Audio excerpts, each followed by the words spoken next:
I'm making this video for those of you who are as sick of the high-end boutique speaker nonsense as I am. These Polk Audio Reserve R-100s are on my desktop now, replacing a set of $2,200 Focal Aria 906s. The Aria 906s uses their flax cone woofer and the aluminum magnesium tweeter. If you want meaningful measurements on this thing, and one of the reasons why I got rid of it, turning them up at volume, it doesn't matter what you're running, Class D, Class AB, whatever topology. I'm getting a compressed kind of a suck out in the mid-range, and then the tweeter kind of stands out on its own, like it's hard, like it's on its own. B&W with the Diamond series does the same thing for me. You need to go to the GR research videos on YouTube and look up the Aria 906. Not only does the 906 measure poorly in the same way that I described, but if you pull the thing apart, you'll notice that the crossover is something that you might find in a $300 or $400 set of speakers. It's a few bucks in parts. This is just a blatant ripoff. It's overhyped by the fanboys that like that kind of thing, and they may be designed to impress reviewers or whoever else, but despite all the reviews online with the Arias, I owned them for several months, and there was no combination of vacuum tube or solid state technology that made them sound really great to me. I even tried them in home theater, and they were even worse. I'm telling you, the Aria 906 at $2,200 a pair would barely pass muster if you're comparing them to several $399 pair of speakers. There are speakers in the $300 to $600 a pair range, like these Polks, of course, and there's many others. PSB, you name quite a few others, Paradigms, so on and so forth. The speakers measure flatter than Focal does, and they're smoother.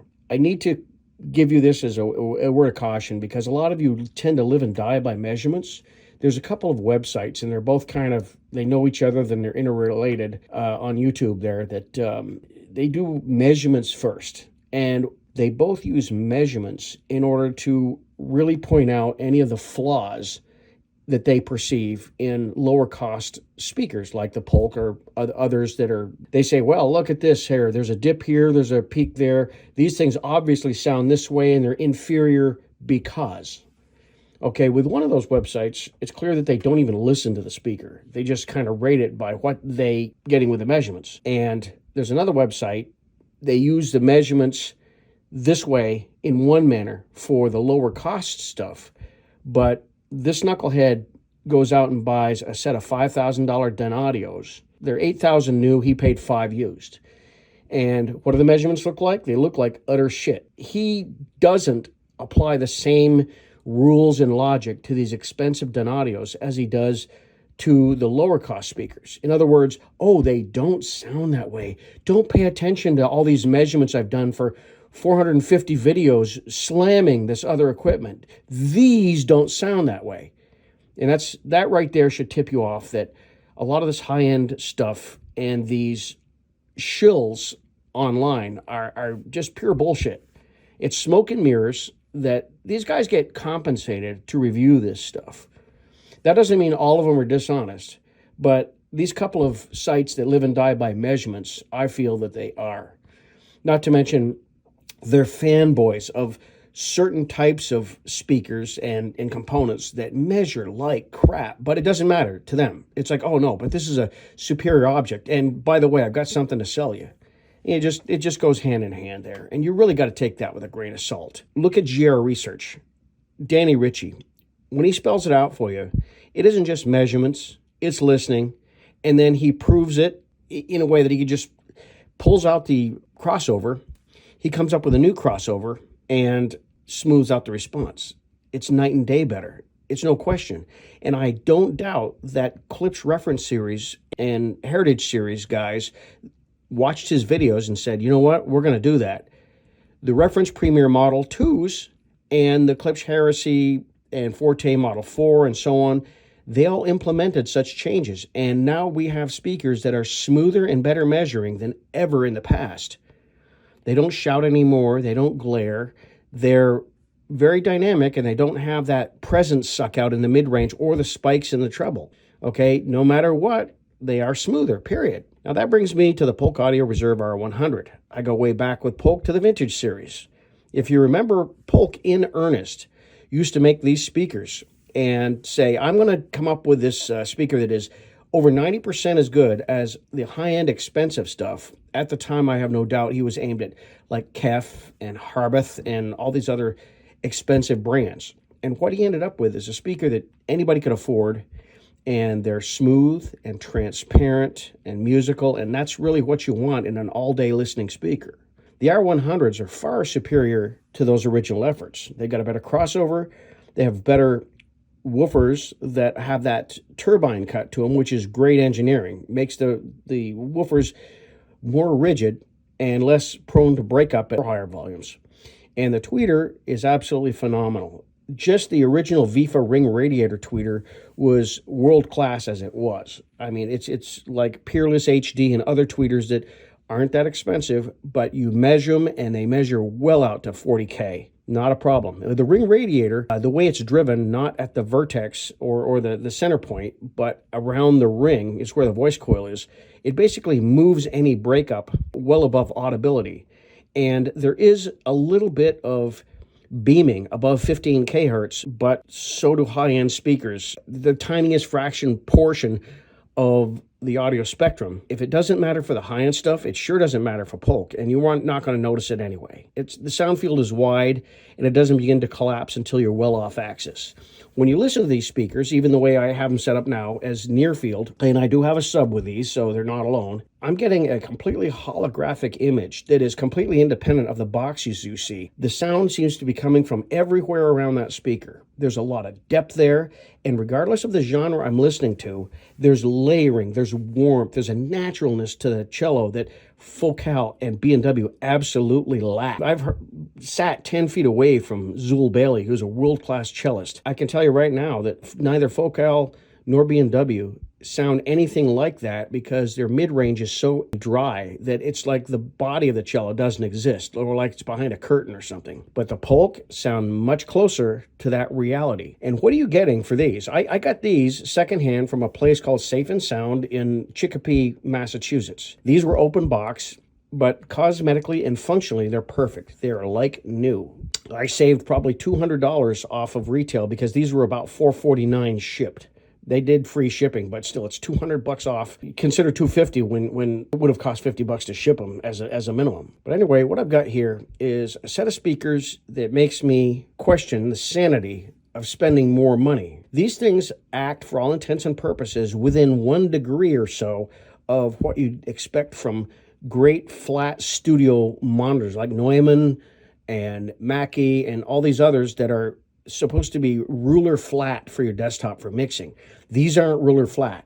These are on the warm side, and they're a little bit edited, but all in all, they're so neutral that if you really want something else to come out of these, you can always EQ in the digital domain or analog domain, however you choose to do it.